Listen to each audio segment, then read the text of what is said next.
Welcome back mga kabayan. Nagbabalik po muli ang inyong lingkod upang magbigay sa inyo ng mga bago at nagbabagang mga balita.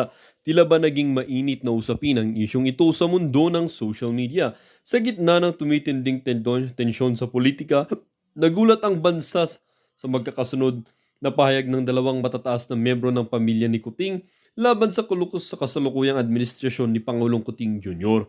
Ang mga pahayag ni Senadora Amy at dating First Lady Imelda ay nagbunsod ng mga katanungan at espekulasyon tungkol sa estado ng kanilang relasyon sa Pangulo. Sa isang hindi inaasahang pahayag, ipinahayag ni Senadora Amy ang kanyang pagkabahala sa ilang pulisya ng administrasyon ng kanyang kapatid, partikular na sa mga isyong korupsyon at hindi pantay na distribusyon ng yaman. Hindi natin maaring isantabi ang katotohanan na may mga pagkukulang ang ating pamahalaan. Kailangan nating tiyakin ang mga bawat Pilipino ay nakikinabang sa mga programa ng gobyerno, wika ni Senadora Amy. Hindi rin nagpatinag ang dating First Lady Imelda na kilala sa kanyang matatag na suporta sa kanyang pamilya. Sa isang talumpati sa harap ng kanyang mga taga-suporta, binatikos niya ang administrasyon ni Pangulong Kuting ng Norte na tila ba'y sinisisi ito sa pagbagal ng mga proyekto sa infrastruktura at pagtaas ng presyo ng mga bilihin. Ang Pilipinas ay nangangailangan ng tunay na lider na may malasakit sa kapakanan ng bawat mamamayan. Hindi sapat ang pangako, kailangan natin ng aksyon, ani ni Imelda. Ang mga pahayag na ito ay nagdulot ng matinding reaksyon mula sa publiko at mga eksperto sa politika. Ang ganitong klase ng pagtuligsa mula sa loob ng pamilya ay bihira at nagpapakita ng malalim na pagkakahati sa loob ng pamilyang Kuting. Ito ay isang indikasyon na may seryosong usapin sa loob ng pamilya na maaaring makaapekto sa kredibilidad at katatagan ng administrasyon. Sa kabila ng mga batikos na natiling tahimik si Pangulong Kuting ng Norte Jr. at ang kanyang tanggapan sa isyu, maraming mamamayan ang umaasa na magkakaroon ng pahayag mula sa palasyo upang linawin ang mga usaping ito at ibalik ang tiwala ng publiko sa kanyang pamumuno. Samantala, patuloy na pinag-uusapan sa iba't ibang sektor ang magiging epekto ng mga pahayag ni Senadora Amy at dating First Lady Imelda sa administrasyon ni Pangulong Kuting Jr. at sa kabuuang kalagayan ng politika sa bansa. Well, para nga sa buong impormasyon ay panoorin na lamang ang buong video. At kung bago ka pa lamang sa aking channel, huwag kakalimutang mag-subscribe, pindutin ang notification bell at piliin ang all upang laging maging updated sa mga bago at nagbabagang mga balita. At sa mga solid viewers naman natin dyan, maraming salamat naman po sa patuloy na pagtangkilik sa ating channel. Tuloy-tuloy lang po ang laban para sa katotohanan at para na rin sa kinabukasan ng ating pinakamamahal na bansang Pilipinas. Ito, mga pangako niya 'to nung eleksyon pa lang. Okay, nabanggit niya 'to kanina, nabanggit ko sa speech niya. Imo-modernize na yung mga fishing vessels, ang mga boat ng mga fishermen, ng mga fisher folks. Puprotektahan niya ang mga fisherman at bibigyan ng mga magagandang equipment. Look at now, diyan sa ating South China Sea. Okay? Sa Ayungin Shoal. Okay? Doon sa kung saan may dispute. Ano nangyayari dyan? Pinrotektahan ba ni Marcos Jr. ang mga fishermen? Anong sabi ng mga fishermen recently sa Maisog? Nung panahon ni Duterte, nakakapangisda sila. Pero nung ngayon panahon ni Marcos, hindi na sila nakakapangisda dahil sa jutang ginimis na tensyon. And now you choose between bangag, uragon, o matapang, maisog.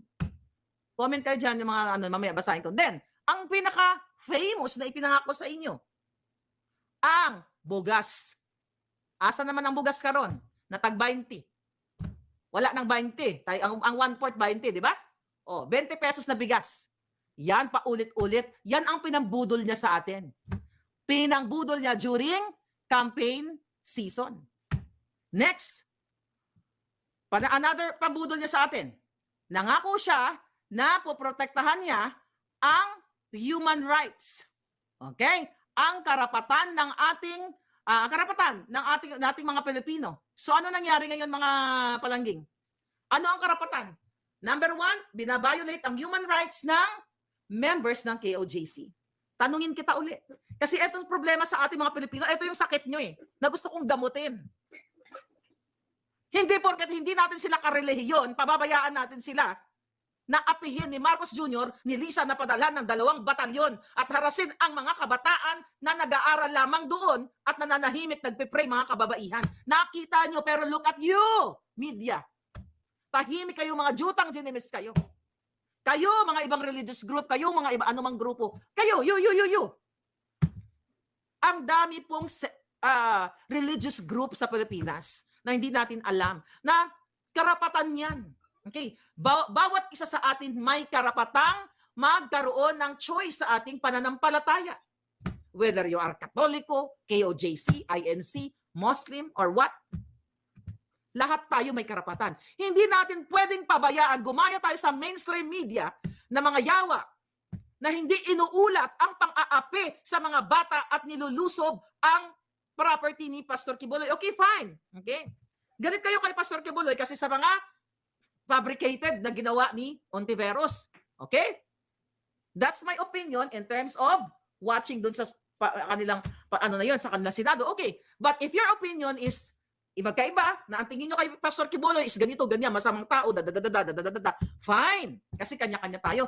My question to you people, yung bang mga bata doon na naniniwala sa kanilang faith, yung mga kababaihan na naniniwala sa kanilang faith, idadamay ba natin sila? Ang kasalanan ng isa, kung may kasalanan man, ay hindi kasalanan ng lahat. Hindi porket sila ay naniniwala sa kanilang pastor at kunyari may na-violate, for the heck. Okay? May na-violate na kasalanan. Hindi pwedeng isisihin sila kasi sumasamba sila, ganyan.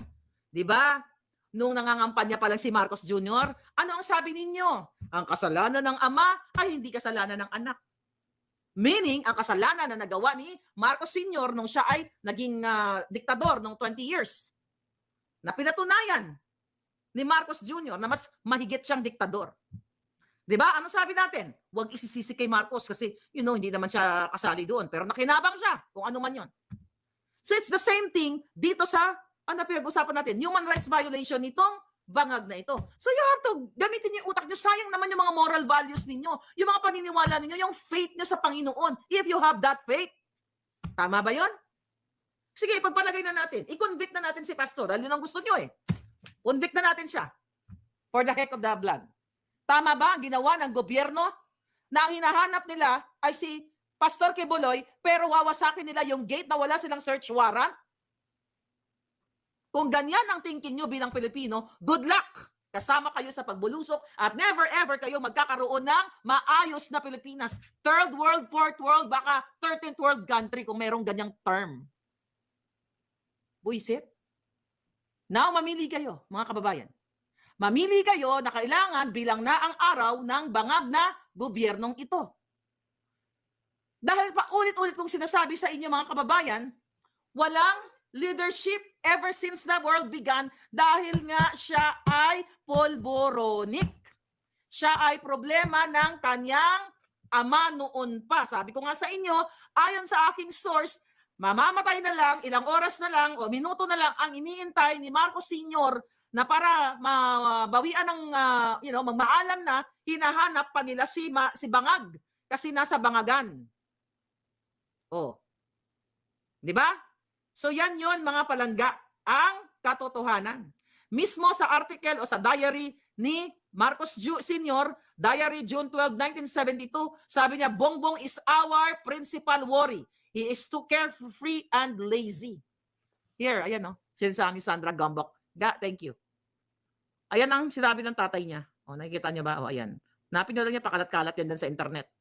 So ngayon, mga kababayan, nabudol tayo. Nabudol tayo, lalo na ako. Puta. Di ba?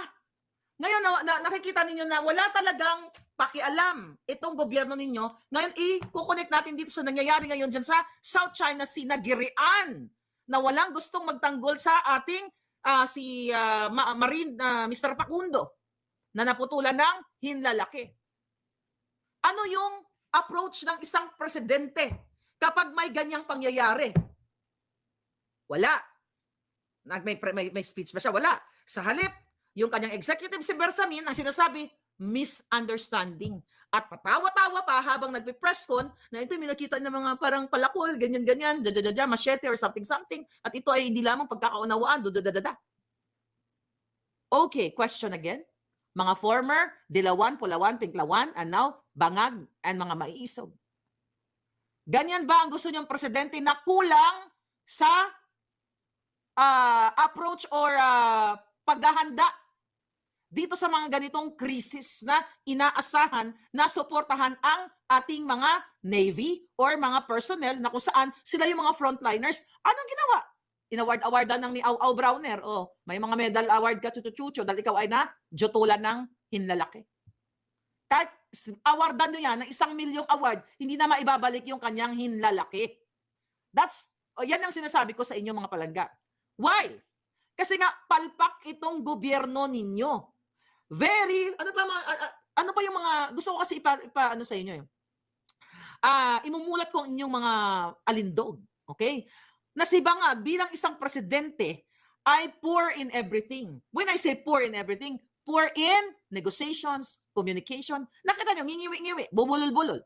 Di ba? Nung may mga nagtitrending dyan, yung tungkol dun sa last, nan pa yun, 2022, na yung libreng sakay. Meron tayong libreng sakay sa MRT. Tapos, basta, nonsense. Ang ating mga estudyante ay may libreng sakay sa MRT na sa kanto, ayun, sabog.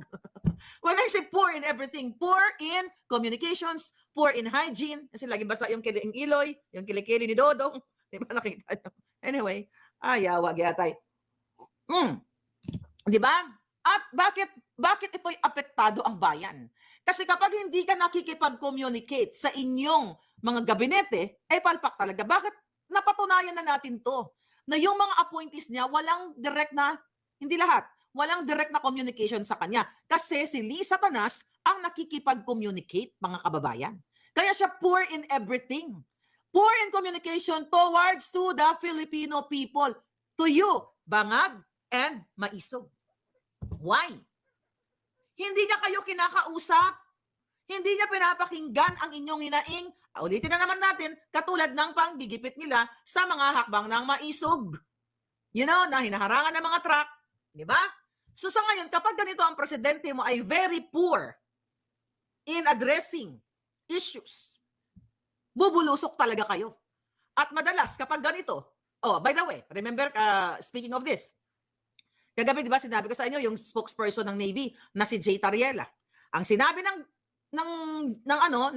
Julul, may mga sugatan. Sinabi niya nga na grabe ang girian, naputol yung daliri, hindi pwede yung ganito. May tapang, may angas.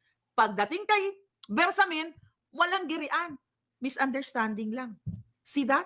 That's what you call poor communication between mga appointees ni Marcos Jr. Paano magkaroon ng maayos na komunikasyon kung bangag sila?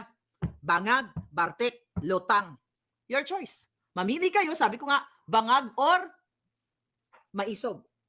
'Di ba? Dahil sa mga ganitong klaseng ginagawa ni Kuting o ni Bangag, mga palangga. 'Di ba? Hindi ngayon na ibibigay ang tamang na i-address o na nasusolusyonan. Okay? Itong mga problema ng ating mga marine at ang ating yung mga nagbabantay-bantay dun sa sa BRP Sierra Madre o sa South China Sea at yung sa mga magsasaka.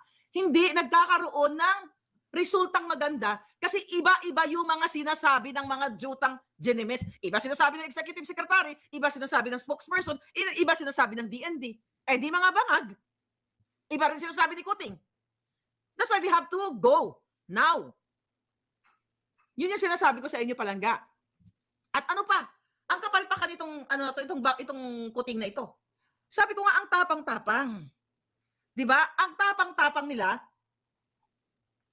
na makikipagbangbangan tayo, makikipaggera tayo ng bonggang-bongga. May pinost si Third Floor Studio. Natuwa nga ako dito. Okay, shout out kay Pam at saka kay Marlon. Follow niyo sila.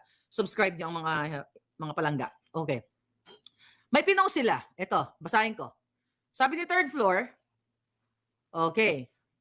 Nasaan si dalawang ito. Dalawang makulit.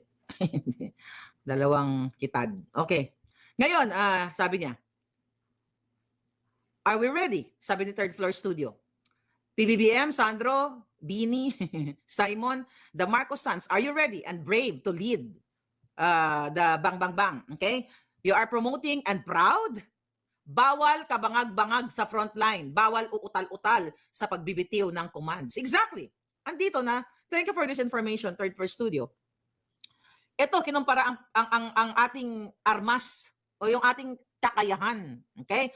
Ang Pilipinas pala, I hope this is right, ano? Okay. Ang Pilipinas ay mayroong personnel o yung lalaban, okay, sa Bang Bang Bang na 220,000 while China has 2.3 million. Okay?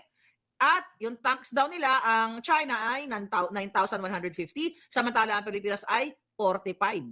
Ang submarine, wala tayo. Ang China, 95. Ang aircraft, meron tayong 8. Samantalang ang China ay may 1,385. Ang warships natin ay 14. Ang China ay 106. Ang aswang natin, dito ako natawa. Kaya gusto ko tumagitin, loko-loko itong dalawang to. Ang aswang daw natin, 40,000. Okay? Kasama na yung mga nang-aaswang ng asawa dyan sa Malacanang. Okay? Aswang, 40,000. Ang China, wala silang aswang. Antikbalang, mayroon na tayong 20,000. Ang China, wala. Yung kapre, marami tayo. Andyan lahat sa Malacanang. Maligno, andyan sa Malacanang lahat, sa Kongreso, Senado. Mulawin, 1,000. Sangre, 4. Tapos Tulfo Brothers, 3.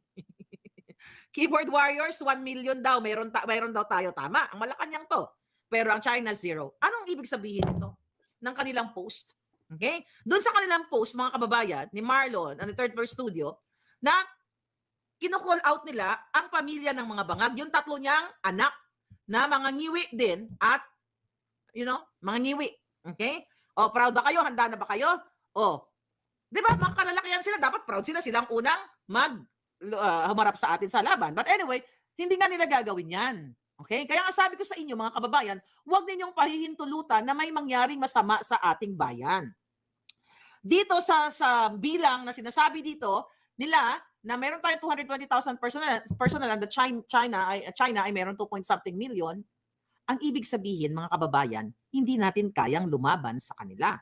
So the best thing to do is communications between the Philippines and China kasi open naman sila sa negotiation. Sinabi nila yan doon sa Singapore.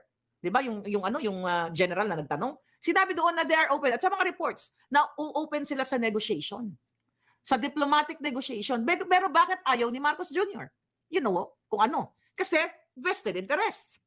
Dahil siya isang aw-aw. Isa siyang bangag. At bilang isang presidente, responsibilidad niya na bigyan ng proteksyon yung mga biktima doon sa South China Sea. Kung nagtapang-tapangan, kasi ganito yan, kung ako ang presidente ninyo at nagsalita ako na kapag may natsugi dyan na isa lang, ito ay tatawid na tayo sa Rubicon River. No retreat, no surrender. Bratatatat na tayo, di ba? Paninindigan ko yun. Kasi sinabi ko yun eh. Doon ngayon papasok ang inconsistency ng ngiwi na bunganga ni Marcos Jr.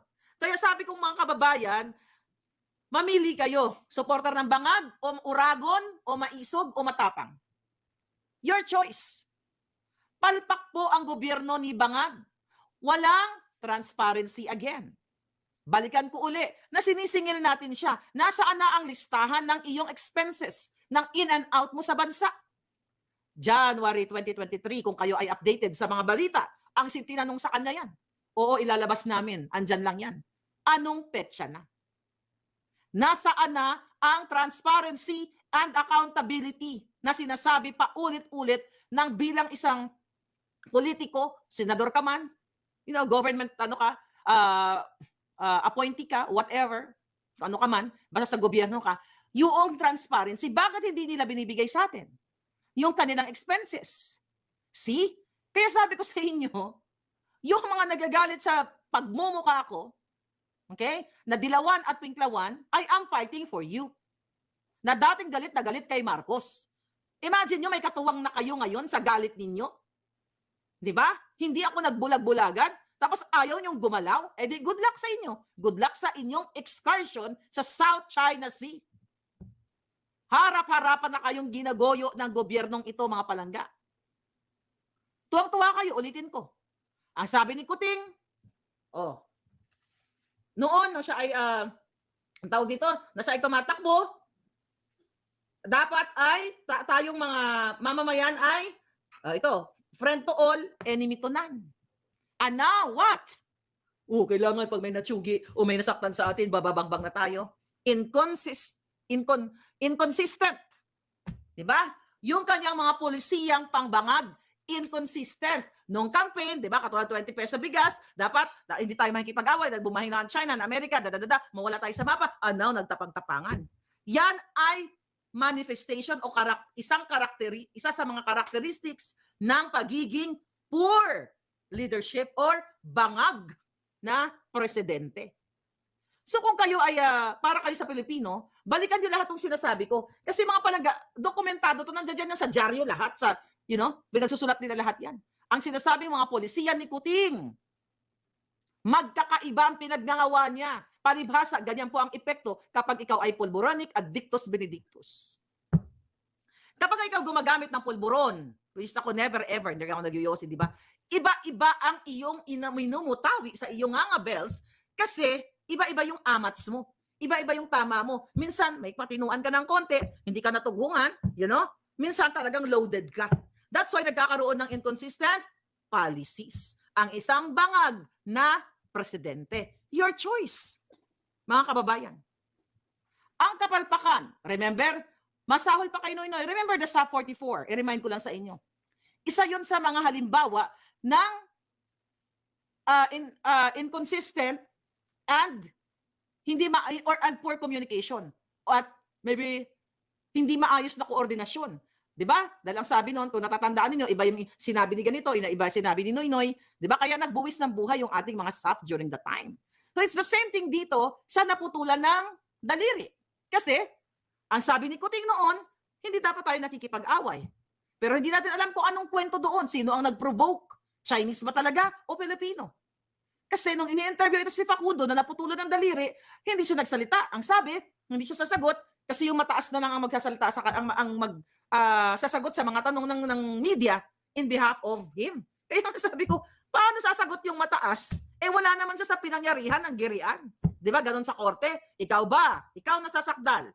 Nakita mo ba na ganito, ganyan, ganyan? Ano isasagot mo kung wala kang nakita? Wala kang personal knowledge? Di nga ka. So anong sasagot nitong mataas na sinasabi ni Facundo? Pero anong gusto kong sabihin sa inyo? It's all BS.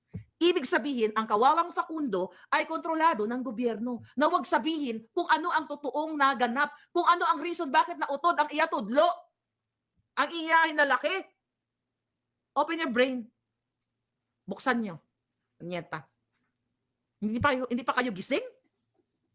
Bakit ayaw siya ipa-interview ni Browner o ni Bronner, ni Au-Au? Kasi ayaw nilang sabihin ang katotohanan sa inyo. Ano ba naman yung ikwento niya? Transparency. Ano nangyari? Bakit nautod yung daliri mo? Ikaw ba ang unang nanampal? O ikaw ba ang unang nang duro? Or what? My God, mga palangga. Yan, sabi ko sa inyo, lahat yan ay kapalpakan. Bakit nagpapaiba-iba ng statement si Kuting? Bakit nagpaiba-iba siya ng mga advisor? Baka bangag yung mga advisor niya.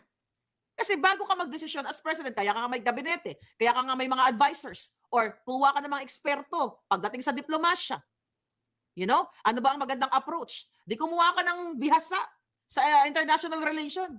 Kumuha ka ng gabinete mo na may angking galing talino para sa ayos sa diplomasya. Wala. Kasi ang kanyang advisor ay si Bartek. Si Lisa na laging tungga ng tungga at may sapak. See that? Akala ninyo, yung paglalasing nila at pagpupulburo nila ay hindi naaapektuhan ang bayan. Ito pong nangyayari ngayon, na naputulan ng daliri, nagutuman kayo at kung ano-ano pa, epekto ito ay resulta ito ng wala sa tamang kaisipan ng mga namumuno sa inyo, lalo na ang kanyang asawang pinuno ng mafia at sindikato. See that?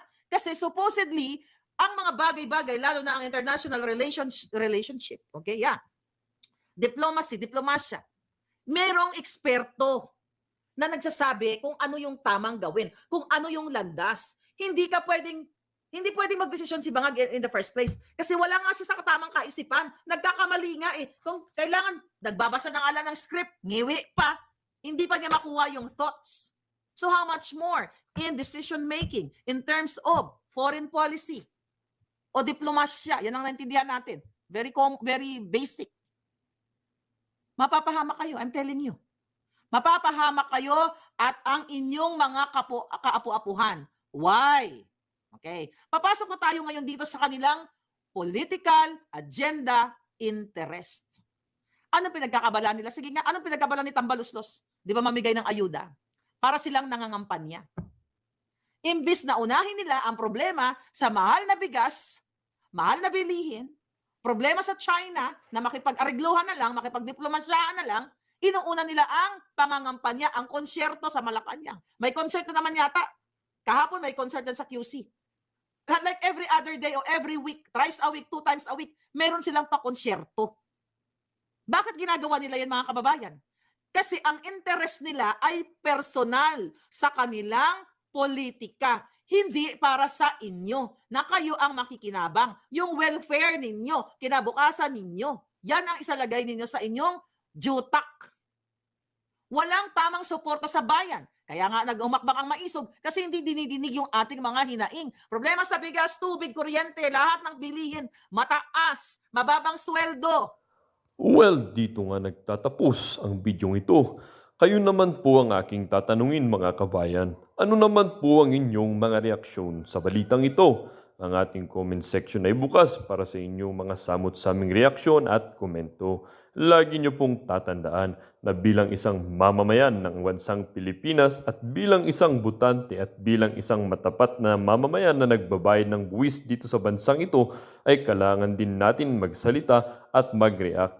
Huwag kakalimutan, do not let your thoughts left unspoken. As citizen of this country, your thoughts matters. Muli po, kung bago ka pa lamang sa aking channel, huwag kakalimutang mag-subscribe at pindutin ang notification bell upang laging maging updated sa mga bago at nagbabagang mga balita. Huwag din kakalimutang mag-iwan ng like at i-share ang bidyong ito upang ang inyong pamilya, kaibigan at kakilala ay maging aware din sila sa kung anong nangyayari sa ating pinakamamahal na bansang Pilipinas.